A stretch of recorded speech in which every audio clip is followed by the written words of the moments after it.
Hello friends, welcome back. This is Mohammad Alim and you are watching financial concepts.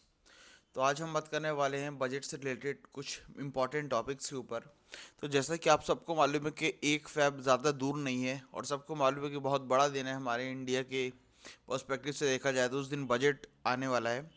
तो अब budget में ऐसे तो बहुत सारे मुद्दे आएंगे जहाँ पे आपका जीडीपी ऊपर जाएगी, नीचे जाएगी, स्टॉक मार्केट में बहुत ज़्यादा असर देखने को मिलेगा। बट इस टाइम का जो सबसे बड़ा मोटिव है वो ये है, सबकी नज़र है टैक्सेशन पे, जो इनकम टैक्स है उसके ऊपर।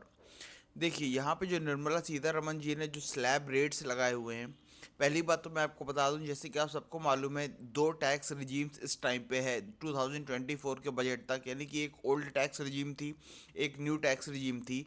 जो ओल्ड टैक्स वाला इंसान चूज़ कर सकता था और एक न्यू टैक्स वाला। तो इस टाइम कुछ लोग, ये र्यूमर्स ये भी आ रहे हैं कि यहाँ पे ओल्ड टैक्स शायद से पूरी तरीके से लैप्स करा जा सकता है, पूरी तरीके से हटाया जा सकता है और सब के सब शिफ्ट हो जाएंगे न्यू टैक्स रिजीम की तरफ। बट उसमें भी सबसे बड़ा मुद्दा जो आ रहा है वो ये आ रहा है कि न्यू टैक्स रिजीम में भी जनरली बोला जा रहा है कि उसमें भी टैक्स रेट्स और कम होने चाहिए, और जो आपका मार्जिन है, यानी कि यहाँ तक आपका टैक्स नहीं लगता, वो अब तक था आपका, जो भी रहा है न्यू टैक्स रिजीम के अंदर, वो भी और ज़्यादा बढ़ाना चाहिए। तो अब मेन देखने वाली बात ये होगी, जैसे कि अभी तक मालूम है आपको 3 लाख तक कोई भी टैक्स नहीं लगता न्यू टैक्स रिजीम के अकॉर्डिंग। तो अब बोला गया है कि उसे भी बढ़ाना चाहिए। और भी मतलब यहाँ पे अगर इन्फ्लेशन रेट को देखा जाए तो उसको कहने का मतलब ये है कि और भी उसको बढ़ा के और भी जो जनरल पब्लिक को वहाँ पे छूट देनी चाहिए। तो ये ऐसी बहुत सारी बातें यहाँ पे हैं। तो यहाँ पे फाइनेंस मिनिस्टर की ये सारी चीज़ें तो एक्सपेक्ट करी जा रही है और साफ बताया जा रहा है कि वो अंडर प्रेशर है इनकम टैक्स को लेकर रहेगा रिड्यूस उनके ऊपर, क्योंकि बहुत ज़्यादा प्रेशर पड़ रहा है इंडिविजुअल्स के लेकिन। और यहाँ पे बोला है कि सीतारमन को एक ऐसी टैक्स पॉलिसी लानी चाहिए जहाँ पे 15 लाख एनुअली तक कोई भी टैक्स ना लगे। मतलब समझ रहे हो, जो अभी वो चल रहा है मार्जिनल कि आपको कोई टैक्स नहीं देना, वो अभी सिर्फ 3 लाख है।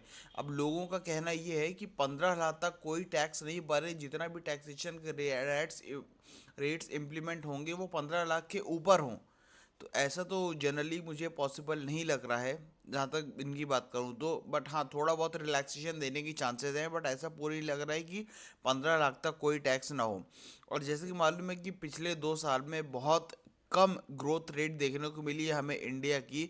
लगभग यहाँ पे देखिए लिखा लिखा हुआ है कि एक्सपेंडिंग बाई जस्ट 5.4%। मतलब कि पिछले 2 साल में अगर हम अपने महंगाई दर से कंपेयर करें तो सिर्फ 5.4% की ग्रोथ रेट हमें देखने को मिली है, जो बहुत कम है as compare to other nations. ठीक है। अब जैसा कि अभी हमने बात करी कि 15 लाख तक इन्होंने टैक्स मना कर रहे, तो देखिए साफ लिखा हुआ है 15 लाख तक। यहाँ पे जनरली लोग डिमांड कर रहे हैं कि हमें कोई टैक्स पे नहीं करना है 15 लाख तक का।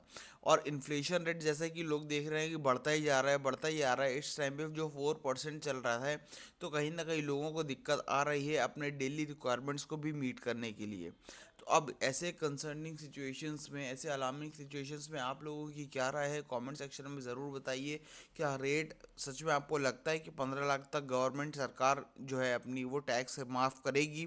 और आपको क्या लगता है आइडियल टैक्स रेट क्या होना चाहिए, कमेंट सेक्शन में ज़रूर बताइए।